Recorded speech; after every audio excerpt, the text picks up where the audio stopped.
Lisa. We have a tradition. Whenever we travel, the first day of our trip, we always take a longer walk than we planned.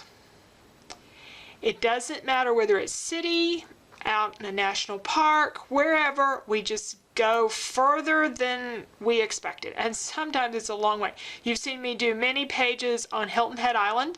First time we went there in 1991, we walked approximately, I could calculate it if I had a map, but I've added it up before, approximately 7 miles to get to the beach and back. You do not have to do that. But we didn't know how the island was organized. We didn't know you couldn't just walk down to the beach, walk a little ways, get off the beach, and come straight back to the highway. It doesn't work that way.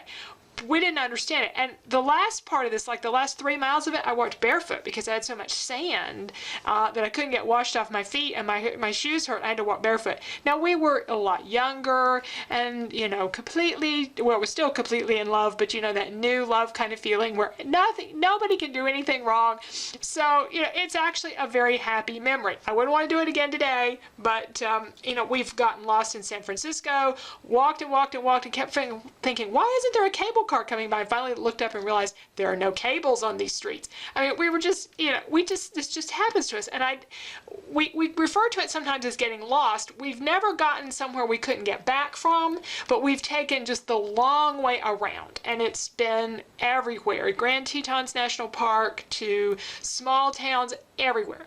Well, recently we got to go away for just a couple of days. And we were, at this point, this was the first full day, the only full day of our trip. And the previous day, the first day, we'd gone a little bit out of our way in one of our little walks. But on this particular morning, we were going to see Frank Lloyd Wright's Falling Water in southwestern Pennsylvania. And we had an appointment for, you know, we had tickets, you know, you had to go at a certain time. And we had a little time to kill beforehand. So I had looked up things for us to do, and I found this place called Cucumber Falls. It was really close, and we love waterfalls. Hadn't been to any in quite a while. So we stopped to see Cucumber Falls. Quite a few cars in the parking area. And so when we left our car, I saw this bridge, and I just went straight across the bridge, really nice little bridge, and there was a trail. And here's the trail, and it's a beautiful little trail, very well maintained. You could drive it if you had a narrow vehicle to go through there. I'm sure they don't want you to do that, but you could. I mean, it's a great trail. But as we walked, the further we walked, the less waterfall sound we could hear. This is not the first time this has happened to us either. So we realized we were probably doing something wrong, and we came across these two ladies, finally met a couple of ladies, because I kept saying, you know, there's so many cars in the parking lot. Somebody should be coming back from the falls, but nobody was.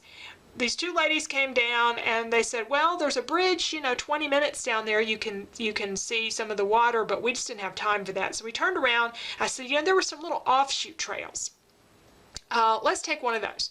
So we took one of those, and something else that happens to us, we get on a trail that's a little rougher than we planned, and this is the trail. And it's there. There's a trail there, believe me, and see the mud at the bottom. We got down just past the mud, and we could see the water, but it was obvious there were no waterfalls there. So we took our little selfie in front of what was the best water we could get, and, you know, decided to call it a hike. We didn't know where the waterfalls were.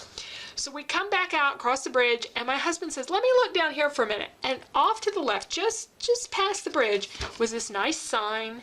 And beyond the sign, you could see stairs with a railing, steps with a railing. And you went just like 4 or 5 steps, and there is this beautiful waterfall. So this is the kind of thing that happens to us every time we go somewhere. Is not every hike. You know, most hikes we find what we want to without going the long way around. But there have been many where it made a nice morning stroll. We got our exercise. I have a picture of me looking slightly frustrated in front of the waterfalls. So this is my story to tell, and I'm going to call it It's a Tradition, because it is. And I've of course scrapped some of these other events in the past. So, I put on the screen earlier, if you wanted to skip my whole story, you could get up to the point of seeing where the page begins. We're getting close to beginning the page. I have not pulled any product for this yet. I wanted to kind of look at my photos. Product for these kind of pages is, I think, one of the most difficult things, these nature pages, to find the right papers. But I'm going to look through my stash and see what I have. This is going to be a 2-pager. I got a lot of photos. I want to tell the whole story, and I want to talk a little bit about the whole tradition as I did here in the video. So I had them in order of how things occurred. So kind of like this. And I really liked how I had them arranged a few minutes ago, and I took a picture of that. So something like this, where you see the photo, then there's the falls, and there's me, kind of frustrated that I walked so far. And I don't know exactly, this would be like 2 12-inch pages. So I can easily do this across a 12-inch page. Here would be like the break. All right, so I can do this over a 2-pager and maybe put some paper on these corners or something. I could do some stenciling to these, just to make my own color. I could do a cardstock only page. I haven't done one of those in a long time. So I could do lots of different things with this. Very often for these kind of pages, I love wood grains. So let me go to my stash and see what I have, and then we'll come back and start pulling together this 2-pager. I've pulled out just about every wood grain paper that I have, and anything that looks like wood flooring, that kind of thing, is not really what I'm going for. I want something that looks a little more natural. I don't care though if it's sort of stylized, because this is kind of a funny story. So I think I can use something that lends itself to almost a caricature kind of look. And I do have 2 pages there though that match. And then I have this paper from Basic Gray that has some wood grain in it, and it has some other green papers, so I'm considering that as well. Just looking to see which ones the photos look best on, and I think they kind of looked a little better on the more stylized wood than they do that more natural wood. So it's really just, do I want to use that one piece that I have, and I'm trying to remember, you can probably see it better than I can on my little when I'm editing, my screen is kind of small where I see the video. I think this is Bella Boulevard paper. It's some I've had for quite some time, and there were like 3 pages that I ordered separately that sort of have this camping kind of theme that I thought might work for hikes. So I've got that, and I have the Basic Gray, and I'm just deciding between them, and I ended up using the Bella Boulevard paper, and then I have these clouds that were from another company. This sort of go along with this. And I'm going to cut it up because I only have 1 piece of the wood grain. I also thought it'd be fun to do some embellishments that were with trees. Since we were out in the woods, we saw more trees than we did water that day. And these are Maya Road. I have had them for years. I've used them on lots of layouts. I'm amazed I still have so many left, but I have 5 of them, and I'm going to use all of them and finish that up and get that package out of my stash. And what I'll end up doing with the papers is just cutting them in strips. I tried like a 2-row of tree strips, but I think 1 row is going to be enough, and a little bit more of the wood grain paper, and then a strip of the cloud paper, which initially I was thinking at the top, but then I decided it might be better to float that a little further down in the page behind some of the photos. These chipboard pieces need some paint, so they're just getting various shades of green paint. And a lot of times when I do chipboard, I paint the edges and stuff. Not messing with that right now. I've got a lot going on, and so I'm not taking the time to do that. I'm just painting the main parts of them. I've also taken markers in the past and gone around the edges. You really don't see it. Especially in this case, since we're doing a more nature kind of thing, that natural edge of the chipboard is fine. It's not going to hurt anything. And then we'll do a little bit of brown paint there on the trees, and the trees sort of lay on top of the green part. The trunks lay on top of the green part. So for these green trees, to give them a little more interest, I'm going to stamp them with some Distress Oxide inks. One of the features of Distress Oxide is that you can emboss with it. So I can take it and sprinkle it with clear embossing powder. I went over the whole thing with the embossing buddy first, stamped, then with one of the greens, the pistachio or the peeled paint, and then went over with clear embossing powder and heat embossed it, and you get a really cool look because you can put a little bit light. The way this ink works, you can put lighter colors over darker colors and it still shows up, and it's just a really cool ink. The new colors have come out in Distress Oxides, and I don't have them yet, but that's something that I will be adding to my stash. I have not bought a lot of paper crafting supplies this year at all, but I did buy these inks, and I'm going to buy the new colors when I get around to it. All right, so I'm starting to assemble here. My phrase, it's a tradition. Tradition I picked out of some old basic gray chipboard, and then I'll do in some smaller font. Just kind of figuring out my photos and where those clouds are going to float on the page, using my grid paper to help me get them aligned fairly straight.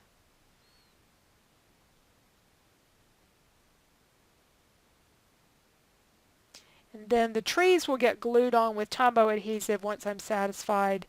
I may put some more stuff behind them. I haven't decided. I was thinking maybe some ribbon. I had to move all this out of the way to do something else, and so my letters got all messed up. But getting them back in order. And we'll have 2 groupings of embellishments, 3 trees on one side and 2 on the other. Okay, so at this point I've just glued the strips down, the words down. I added the It's a Tradition. I have not glued these down because I may add a little bit more embellishment there. I have my photos on here. And when I did my journaling, there's quite a bit of journaling. I wanted to do it on some green paper. I didn't have more of, I had like a 12 by 12 sheet of this. So I decided to save it and just use some wild wasabi, which is real close. My printer is fairly new, and I could not get it to feed the paper. I tried it several times, and I've had other Epson printers that worked really well, but this one is just not feeding this heavy cardstock. So what I did to fool it was I adhered my paper to a piece of just regular copy paper, so when it's picking up the copy paper, and then it went ahead and fed this straight on through and printed it out for me. So what I need to do is to trim this down, and then I'm going to put these bits of journaling right where they need to go on the page. Glue the last of these in place. So I have the story sort of being told across the 2-pager, because there's a lot of journaling with this, since I wanted to cover not just this event, but the fact that this happens to us a lot. Now with the trees, I thought I'd add a little bit of ribbon to go with them, behind them maybe. And so I looked at some browns, and then I decided to do something with the blue. I was using a little bit of the blue, and those letters are a very, very light blue. So since we're both dressed in blue, I'm going through some of my blue trims. And I end up with one here that has a scallop edge, so it's sort of like the water. And I'll just glue all this in with Tombow. So this layout has many of my favorite things. It's a 2-pager. So I got lots of photos in. It has a story to start everything out, and I was able to include a ton of journaling on this page to tell not only this story, but how it sort of relates to our travels in the past. I got to use up some product that I'd had in my stash for a long time, and I got to use some new product with the Distress inks and embossing on top. Used papers that I've had for a little while, but mainly just a little bit different style for me, not completely different. I mean, I've done this before, but it's just been a while. So this was really a fun page to do, and I always enjoy being able to really tell the story and convey the whole thing. So let's look at some close-ups of the 2-pager.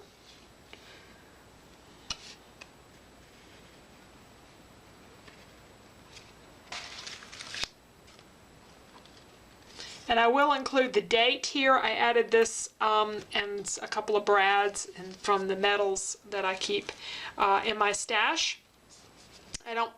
This trip was such a last minute thing, I don't even remember. Usually when I'm planning a trip, the dates are kind of engraved in my mind as I'm doing all the planning. This was just very last minute, so I don't remember the exact date, something like the 20th of July, I can't recall. But I will put that in here, and we have a 2-pager all finished. Thank you for joining me today. I hope you enjoyed the video and the story that went along with it. So if you liked it and you're not already a subscriber to my channel, I'd love to have you subscribe, and I'd love to get a thumbs up so that YouTube will advance my channel. Thanks so much.